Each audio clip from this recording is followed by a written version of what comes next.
semuanya, kembali lagi bersama saya Shana Suartono and welcome to A Chat With.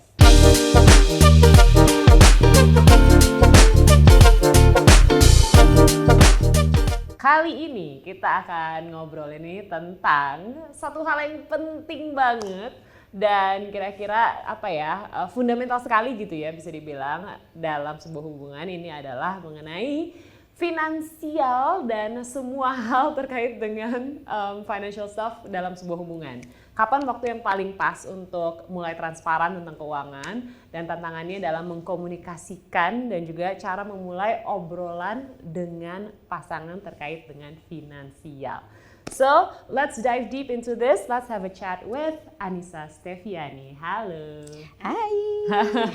Nih, Lo udah ketawa ya? Udah ketawa karena emang kalau ngomongin uang itu kan adalah sebuah hal yang sangat penting, tapi kadang-kadang kita ngomonginnya tuh gimana ya, masuknya tuh sulit gitu, kayak gateway untuk masuknya. Kapan, itu dulu deh, kapan waktu yang terbaik untuk memulai ngobrolin tentang keuangan sama pasangan kita yang mungkin belum official nih, belum jadi suami gitu?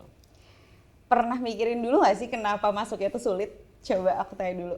Karena nggak tahu ya, mungkin kan itu private ya, kita kan nggak share tentang keuangan kita sama banyak orang pastinya, dan ini kan adalah sebuah langkah mantap nih berarti. Oh, kita serius ya kalau kita mulai ngomongin keuangan, ya nggak sih? Jadi sebenarnya sulit itu biasanya kalau dari pengalaman aku itu datang dari keluarga-keluarga yang memang di dalam keluarga intinya pun sulit ngomongin keuangan. Jadi tidak melibatkan anak dalam pembicaraan keuangan keluarga. Ya nggak perlu dibicarakan sampai ayahnya penghasilannya berapa, ibunya gajinya berapa sih. Tapi sesederhana misalnya grocery shopping ke supermarket.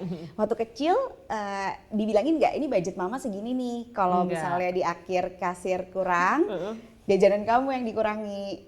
Nah, hal-hal kayak gitu itu sesederhana membicarakan uang di dalam keluarga bikin kita lebih gampang dan gak ngerasa topik uang tuh tabu sama banyak orang, apalagi kalau terutama orang-orang yang udah deket sama kita, apalagi konteksnya ini deket nih, kayaknya bisa nih ya untuk melangkah ke yang lebih lanjut. Itu kita pasti nggak ragu kalau memang di keluarganya dibiasakan bicara seperti itu. Kalau di keluargaku emang biasa banget ngomongin uang. Jadi tadi tuh kalau belanja bulanan, anak-anaknya ikut semua jajan dong. Nah, ibuku udah bilang budget ibu cuma segini ya. Kalau sampai kasir lebih, jajanan kamu yang dibalikin. Nah, itu kan topik-topik sehari-hari banget ya. Anak perlu tahu nih bahwa uang orang tua terbatas. Benar. Di umur 17 tahun kayaknya aku enggak sampai 17 sih, mungkin 16 tahun aku kelas 2 SMA, ibuku tuh buka slip gaji ayahku. Wow. Karena aku banyak mau ya sebagai anak remaja. Kepo juga Ayahku ya. dosen PNS. Terus ibuku bikinin daftar cash flow keuangan keluarga. Oh, wow. Kalau sekarang kamu minta uang segitu, uangnya dari mana? Itu bikin aku nggak masuk akal ya ternyata permintaan aku. Makanya dari situ aku mulai jualan, mulai cari uang sendiri karena tahu persis kondisi keuangan keluarga kayak apa. Impactnya saat kerja lalu mulai punya pacar yang udah bukan pacaran main-main gitu ya, itu aku biasa aja nanya keuangan ke pasangan aku waktu itu. Jadi nggak merasa itu tabu. Jadi itu yang pertama kita sadari dulu. Kita ada perasaan takut, perasaan shame mungkin, perasaan ragu, itu tuh datangnya dari mana? Oh, datangnya dari keluargaku yang tidak terbiasa membicarakan uang. Ternyata nggak apa-apa ya membicarakan uang. Iya, tidak mesti sama semua orang, tapi membicarakan uang sama bestie kita tuh boleh loh. Kayak lagi stres banget misalnya nih, saham berantakan, lo loss berapa? Itu tuh sebenarnya tuh pembicaraan yang nggak apa-apa loh. Aku punya teman-teman terdekat yang sedetail mungkin tahu, kemarin liburan keluarga ke Jepang abis berapa? Screenshot aja abis berapa breakdownnya. Nah, sebenarnya tuh nggak apa-apa banget untuk orang-orang yang kita percaya, terutama kalau dalam berpasangan. Nggak apa-apa banget loh mulai dari makan bareng terus ternyata dia bayar pakai kartu kredit yang nggak bisa ditukar sama miles gitu ya. Kamu bayarnya pakai kartu kredit ya gitu. Apa nih, dari kapan pakai kartu kredit, suka pakai buat apa aja. Sebenarnya dari hal-hal yang kecil gitu tuh bisa topiknya dibuka. Dan nggak apa-apa banget untuk ngobrolin itu. Oke, nggak apa-apa banget. Tapi pastinya kan kita datang dari keluarga yang berbeda-beda. Ada yang ada rasa reluctant gitu untuk membuka. Nah, kalau misalnya pasangan kita ternyata masih agak sembunyi-sembunyi, approach apa yang bisa kita lakukan? Pelan-pelan sih, kan kita nggak tiba-tiba tanya gaji kamu berapa, nggak mungkin ya. Ada loh, tapi ada, pasti ada orang yang seblunt itu, aku yakin ada. Tapi kalau misalnya kamu masih ragu kan bisa dimulai dari kebiasaan-kebiasaan kecil.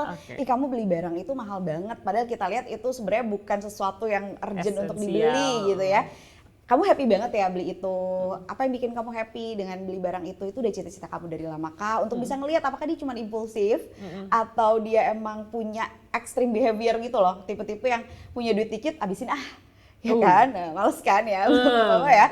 Atau justru sebaliknya pelit banget, nggak mau keluar uang padahal penting, kayak handphonenya udah rusak banget, kita lihat udah retak-retak, kayaknya dikit lagi dead deh gitu ya. Kita tahu persis dia punya uangnya, tapi kok nggak mau. Nah mungkin ada perasaan tidak layak, perasaan takut misalnya tidak punya uang lagi, kehabisan uang. Jadi memang sejak awal dibicarakannya itu dari hal-hal yang kelihatan dulu aja gitu, nggak mesti harus langsung kamu nanti mau investasi apa kalau kita nikah, nggak mesti kayak gitu. Iya, itu kelas beratnya iya. Ya. Nah, kalau yang paling bisa dijadikan apa ya, pintu masuk nih, kalau kita lagi berkencan, masalah bill gimana tuh? Gimana kita harus menyikapinya dan bagaimana sih sebagai seorang perempuan untuk ngasih apa ya, pemahaman kita tuh paling nggak on the same page gitu, karena kan emang ya mungkin beda-beda, ada sih di sini pasti perempuan yang gue juga pengen bayar gitu, ada yang gue gak mau bayar sama sekali gitu, tapi untuk memastikan kalau you're on the same page with your partner nih, gimana sih? Gitu. Ini juga aku ajarin ke anakku umur 12 tahun dan karena lagi rame-rame split bill ini kan ternyata banyak banget ya argumennya, banyak cewek-cewek yang kayak ngerasa ya kalau first date ya harus cowoknya dong yang bayar. Aku rasa itu baik-baik aja ya, semua orang kayaknya, bukan semua orang, kebanyakan orang kayaknya menganggap itu normal aja gitu. Tapi ternyata ada cewek-cewek yang kayak nggak bisa dong kalau first date lo udah dibayarin, nanti ada utang budi apa segala macam. Oh ternyata banyak banget ya POV baru yang dulu tuh aku nggak pernah pikiran. Jadi yang sekarang aku ajarin ke anakku adalah jangan berasumsi sih. Jangan berasumsi si perempuan ini yang diajak first date ini mau dibayarin atau mau split bill. Ya untuk sopan santunnya kamu nawarin dulu, aku yang bayar aja. Tapi kalau dia menolak, jangan jadi maksa, udah aku aja yang bayar gitu. Ya udah, berarti si cewek ini mungkin menganut di first date bayar masing-masing dulu gitu. Yang keduanya mungkin udah lebih deket lagi, baru apalah pembicaraan selanjutnya. Jadi sebenarnya jangan berasumsi karena kita benar-benar nggak tahu loh. Bisa jadi salah loh, bisa jadi kita bayarin salah, kita nggak bayarin ternyata salah juga. Jadi emang paling bener don't assume ya. Ask. Oke. Itu yang paling penting ya. Tapi aku juga pengen tahu nih, karena kalau misalnya kita ngomongin dalam hubungan yang sehat, pastinya kita juga bisa sharing tentang problem finansial juga secara sehat.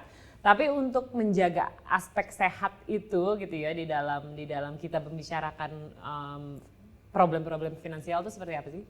Sama pasangan ya. Aku sih pro transparan, setransparan-transparannya ya. Gitu ya? Iya, karena sebenarnya ketika kita pada akhirnya berkeluarga, banyak banget hal-hal yang ujungnya tuh uang. Kita rasa itu bukan tentang uang, ternyata tentang uang. Betul. Ya kan? Dan itu bukan cuman sekolah anak mahal, bukan cuma nanti pensiun mau gimana atau beli aset apa gitu. Sesederhana, mamaku pengen umroh nih, ya kan? Itu ceritanya membahagiakan orang tua, ternyata ujung-ujungnya uang juga.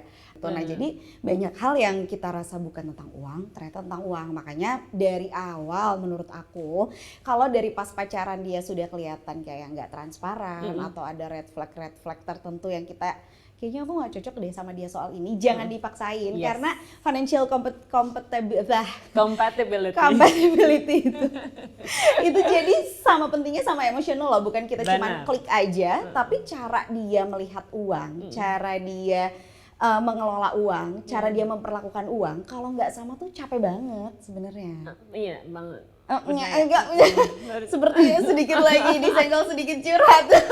Enggak ya? Tapi benar, karena ini emang challenging dan tadi aku juga diingatkan gitu ya, kalau memang di dalam keluarga aku tuh dulu tidak membicarakan hal itu gitu. Jadi mungkin juga aku datang ke sebuah hubungan juga tidak dengan pola pikir kalau aku bisa membicarakan. Benar, dengan kesadaran itu belum ada gitu kan. Benar, tapi kan kita harus makin pintar ya setiap hari. Makanya kita harus terus belajar ya untuk bisa mengkomunikasikan kita tuh persepsinya seperti apa terhadap uang gitu. Dan aku rasa based on my experience juga gitu, punya penyelarasan mengenai pemahaman soal uang itu juga penting banget. Bagaimana kita paham betul gitu kalau kita memang compatible gitu bersama dengan pasangan kita terkait dengan pemahaman soal uang.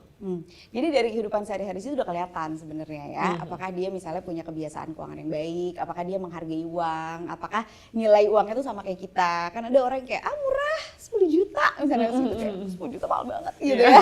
Itu kan ada yang kayak gitu, apakah itu selaras apa enggak gitu. Kalau enggak selaras menurut aku dipertimbangkan lagi karena menikah itu kan tidak sebentar ya. Bayangin mungkin 60 tahun gitu harus terus-menerus berkompromi sama hal-hal kayak gitu sih menurut aku enggak ya gitu. Capek. Paling sederhana sih sebenarnya dulu kalau aku ngelihat penggunaan kartu kredit, aku tanya pakai kartu kredit itu buat apa? Zaman dulu kan belum ada paylater ya. Kayaknya melihat potensi orang mau berutang apa enggak tuh cuma dari seberapa sering dia pakai kartu kreditnya. Sama kalau zaman dulu kan belum ada paket-paket datang kayak sekarang kan. Ini kalau ada paket datang kayak belanja di mana? Belanja di eBay. Suamiku dulu waktu masih pacaran belanja di eBay. Buat apa? Nggak ada yang jual di sini. Oh, tapi kita cek apakah sesering itu, apakah dia impulsif atau emang barangnya nggak ada di sini. Sebenarnya bisa dengan mudah terlihat dari kebiasaan sehari-hari dan itu jangan diabaikan. Nah, itu dibicarakan dan yang paling terpenting adalah why-nya sih. Yang biasa kita nggak pikirin ya, kenapa sih dia berperilaku seperti itu? Kenapa sih impulsif? Oh, ternyata dulunya pernah hidup susah banget. Jadi sekarang ketika punya uang sendiri maunya tuh semuanya dibeli. Kayak balas dendam sama masa kecil. Atau sebaliknya juga waktu kecil susah banget, sekarang jadi pelit sama diri sendiri karena takut miskin lagi, takut nanti uangnya habis lagi. Itu juga kan memahami upbringing ini bisa bikin kita lebih empati dan bisa lebih memahami posisi dia. Jadi kalau mau growing pelan-pelan itu bisa gitu karena kita paham dia seperti ini karena upbringingnya tuh kayak apa. Tapi salah nggak sih kalau seorang perempuan itu berharap financial stability dari pasangannya? Menurut aku bukan cuma perempuan loh yang perlu financial stability, semua orang emang perlu financial stability kan. Jadi kita harus memahami bahwa bukan cuma laki-laki yang provide si financial stability ini, tapi gimana caranya sama-sama bisa punya financial stability. Karena kenapa aku bisa bilang gini, kondisinya dulu aku nikah tahun 2013 ya. Nggak ada loh yang ngomongin keuangan kayak gini. Nggak ada sama sekali, blank aja kita ya kan. Kayak bersyukur aku datang dari keluarga yang ngomongin uang, kalau enggak kayaknya tidak usah dibicarakan ya. Waktu itu concern aku cuman apakah dia suka berutang dan apakah keluarganya suka berutang. Karena keluarga punya utang itu meskipun kita lihat dia cuman ipar, kita lihat dia mertua, kalau sampai utangnya udah banyak banget pasti ada harapan-harapan untuk masa sih nggak bantu kakak kamu, masa sih nggak bantu adik kamu. Nah itu aku udah concern. Jadi pada saat itu dua-duanya nggak punya financial literacy tuh. Tapi yang aku lihat dia mau belajar dan terbuka gitu. Itu dulu yang penting. Oh mau belajar, mau grow bareng. Oh kalau kayak gini tuh salah ya, berarti harus kita ubah. Nah itu juga nggak apa-apa. Tapi kalau dia udah kayak enggak, aku juga emang dulu kayak gini. Kenapa aku pacaran sama kamu, aku jadi harus berubah. Nah itu kan udah, kok dia nggak mau bertumbuh, padahal ini udah ada ilmunya, jelas-jelas sekarang pembicaranya juga udah gampang. Itu kan red flag ya jatuhnya. Berarti harus cari yang punya growth mindset. Benar, dia open minded sebenarnya, jadi terbuka sama pemikiran-pemikiran baru. Oke, nah kalau gitu red flags-nya apa nih? Kalau kita harus, check out yuk gitu, tuh bagian mana? Yang pertama tadi nggak transparan, jadi kalau misalnya ditanya, kok kamu belanja terus ya udahlah kenapa sih kamu ngatur-ngatur. Kalau misalnya dia kayak, iya ini aku udah ada budgetnya kok, emang ini tiap bulan aku ada budget sekian buat belanja, berarti kan dia terbuka aja soal uang. Menurut aku itu udah oke banget. Yang kedua tadi utang ini, dia punya utang, keluarga punya utang, sementara kita sendiri misalnya mati-matian jaga diri, utangnya KPR aja deh gitu, yang penting-penting aja deh, ini semuanya diutangin. Malas juga ya. Terus extreme behavior kayak tadi tuh impulsif, dapat bonus dari kantor, habisin langsung semua. Lagi ada travel fair, gampang nanti kita cicilan 0% aja. Nah itu kan ekstrim banget ya, nggak dipikirin gitu si pembelian-pembeliannya. Atau ekstrim yang satunya, nggak pernah mau beli apa-apa kayak tadi. Itu juga menurut aku agak red flag ya, kok dia nggak mau mengeluarkan uang, ada apa nih? Meskipun mungkin yang ekstrim yang satunya ini masih bisa diubah pelan-pelan gitu. Kemudian dia bikin uang jadi power sih, itu yang agak bahaya. Kayak dia beli-beliin kamu banyak hal, habis itu berusaha kontrol kamu. Ya, aku kan udah beliin kamu ini, aku kan udah beliin kamu itu, kok kamu nggak mau ikut maunya aku? Itu kan bahaya juga. Atau jatuhnya jadi guilt trip. Kamu nih nggak tahu terima kasih ya. Udah aku beliin, udah aku jajanin. Nah itu juga kan red flag dan biasanya kalau lagi bucin ya kita merasa oh itu sayang sama aku. Tidak ya pemirsa? Tentu bukan ya. Jangan sampai uang ini dijadikan alat kontrol gitu. Karena sebagai perempuan kan kita terbiasa banget loh dikatain jangan ngomongin uang, nanti lu dikatain matre gitu. Biar hidup itu gimana butuh gitu uang, ya. kan? Dan ketika si laki-laki ini bilang, kenapa sih kamu ngomongin uang melulu, matre, kamu udah jelas red flag banget. Kalau kamu sampai dilabeli gara-gara pembicaraan uang, menurut aku itu red flag yang paling-paling sih. Karena seumur hidup pasti bakal ngomongin uang. Sesederhana mau makan di mana hari ini aja tuh ngomongin uang loh itu. Iya sih, makin takut, pusing aku. Nah, kalau misalnya terjadi perbedaan pendapat gitu ya mengenai uang ini gitu, terkait mungkin dengan aku lagi pengen makan di situ, dia nggak pengen di sini karena mungkin ada hal-hal mengenai terkait uang yang tidak tersampaikan gitu. Gimana sih caranya kita ngomongin gitu terkait dengan perbedaan pendapat ini? Sebenarnya kalau udah sama-sama dewasa ya, aku juga kalau aku diriku sendiri di umur 24 dengan otak yang belum sempurna kayak emang susah ya, apa-apa pakai emosi gitu. Tapi di usia yang sekarang udah hampir 40 tahun, itu tuh sebenarnya bisa kita tanya baik-baik aja kan, apa nih yang bikin kamu merasa seperti ini, apa yang bikin kamu kemarin kok marah banget sama aku cuma gara-gara makan aja gitu. Jadi dipakein sudut pandangnya pakai I message tentu saja ya. Aku merasa ini, kamu merasa apa kemarin. Nah, jadi perbedaan pendapatnya kita fokus ke solusinya. Biasanya masalahnya nih ya, kalau umur-umurnya 20-an itu pakai emosi duluan. Bener. Kamu nih gak ngerti banget deh. Aku tuh dari kemarin udah stres banget lah. Nggak ada tuh solusinya, nggak ada. Yang penting berantem baikan. Nggak pernah ketemu solusinya tuh apa gitu. Padahal kalau kita fokus, oh karena aku nggak suka loh kalau misalnya kita makan fancy terus 1 bulan tuh bisa berapa kali. Boleh nggak kita budgetin sebulan sekali aja. Nah itu kan fokus sama solusi. Benar. Ada alasannya juga karena budget kita segini nih, ntar kita bisa nabungnya sekian. Itu kan masuk akal gitu. Iya. Jadi, Recommended nggak sih tapi untuk punya tabungan saat belum menikah? aku tidak sama sekali ya. Okay. Nikahnya belum, gono-goninya udah Kak, ya kan? Jangan sampai ya. Jangan sampai pengalaman yang udah punya tabungan bersama itu merepotkan. Kecuali memang sudah ada tujuannya. Misalnya tujuannya mau nikah, jadi ini hanya tabungan menikah titik. Ya udah itu masih nggak apa-apa. Tapi tetap harus dibicarakan di awal juga. Kalau sampai nggak jadi nikah, ini tabungannya mau gimana? Dibagi 2 kah? Ada temen gue yang oke, kalau kita sampai nggak jadi nikah, tabungannya buat aku semua ya. Beneran nggak jadi nikah. Oh ya? Beneran nggak jadi nikah. Tapi lumayan lah. Tapi lumayan lah kayak ini gue beneran nih belum nikah gono gininya udah.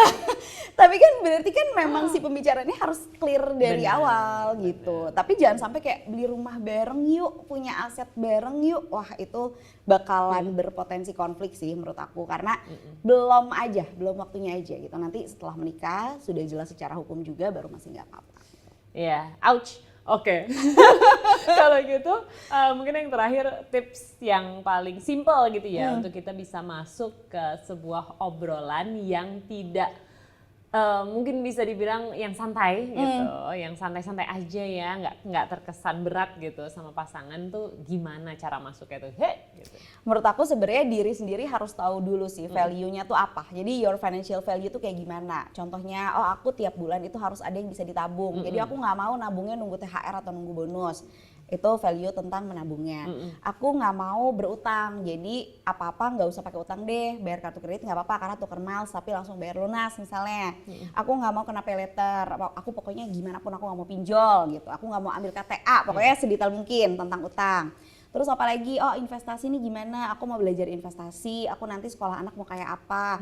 Diri sendiri harus udah punya value-value-nya. Kamu bikin aja daftarnya. Kalau misalnya pusing ya, belum pernah bikin gitu ya, bikin daftarnya. Sebenarnya my financial values itu apa aja. Jadi ketika ngomong sama pasangan, itu bisa pelan-pelan, oh ini nih kalau ngomongin masuknya dari topik ini, checklistnya nih financial value yang ini. Jadi dia omonginnya nggak sekaligus banyak gitu. Kalau aku dulu aku punya 30 pertanyaan sebelum menikah. Salah satunya ada uang.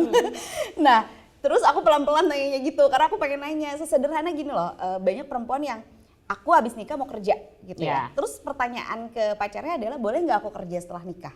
Kesannya tuh kayak cuman bekerja hanya demi uang gitu. Terus misalnya pacarnya boleh kok, boleh gitu. Setelah nikah tiba-tiba dilarang bekerja. Terus ada nih, ini kisah nyata temanku juga ya. Iya dulu kan aku bolehin karena kita belum cukup uang ya. Sekarang uangku udah cukup, ngapain kamu kerja gitu. Sementara ceweknya kayak, tapi aku mau kerja, aku sepi banget gitu kalau nggak kerja. Aku nggak ada me time-nya segala macam. Nah jadi pertanyaan itu benar-benar sespesifik mungkin. Aku mau bekerja karena aku suka pekerjaanku. Kalau sudah menikah, menurut kamu gimana perempuan bekerja? Gimana perempuan bekerja kalau sudah punya anak? Detail. gimana kalau misalnya aku masih mau liburan sama temen-temenku padahal udah punya anak. Itu kan soal uang ya. Iya. Karena kalau misalnya tidak bekerja lalu mau liburan, berarti kan yang membiayai liburannya adalah suaminya. Suaminya Benar. membiayai liburan istrinya, menjaga anak di rumah, menjaga rumah tangga tetap baik-baik saja. Istrinya boleh nggak liburan dengan kondisi kayak gitu? Nah itu kan banyak yang nggak kepikiran. Nah itu aku masuknya pelan-pelan. Jadi kalau misalnya ada teman lagi liburan atau misalnya ada teman kita yang udah nikah duluan, liburan bisa kirim ke dia, dia liburan udah punya anak, menurut kamu oke nggak sih? Kalau udah punya anak ini liburan sama teman-teman, ada loh ya suami-suami yang bilang tidak oke dan tidak boleh ya kan. Kalau aku kayak udah mau sih, masa gue mau beli liburan. Nah itu, tapi juga know your self worth juga penting banget, bahwa mundur dari seorang laki-laki yang nggak kompatibel itu nggak Nggak apa-apa apa-apa, banget iya, gitu. Kamu akan menemukan yang cocok sama kamu, value-nya sama, dan bisa bikin hidup kamu tuh lebih tenang gitu. Kita nikah ini mau tenang loh, Bener. bukan mau nambah masalah. Benar. Iya kan? Itulah garis bawahnya ya. Kalau misalnya memang kita masih belum bisa dengan nyaman ngomongin masalah keuangan, berarti bukan dia orangnya. Bener. Oke. Sesimpel itu ya ternyata ya? Iya. Oh my God, aku kira hidup ini ribet. Ternyata cukup simpel. Iya, betul. Oke, thank you so much Mbak Nisa udah ngobrol bareng aku di hari ini. Paling enggak kita tahu nih ya kalau kita bisa ngomongin masalah finansial gitu ya dengan cara yang light sama pasangan kita dan setransparan mungkin. Dan tadi kita juga udah ngomongin red flags nih, mudah-mudahan kamu nggak kena ya karena aku juga takut gitu sebenarnya. Iya. Thank you so much for watching this episode. Mudah-mudahan bisa mencerahkan dan nanti kita punya mindset yang lebih baik juga pastinya tentang uang dan bagaimana menyikapi financial problems di dalam hubungan kita. So, I'll see you in another episode. Bye!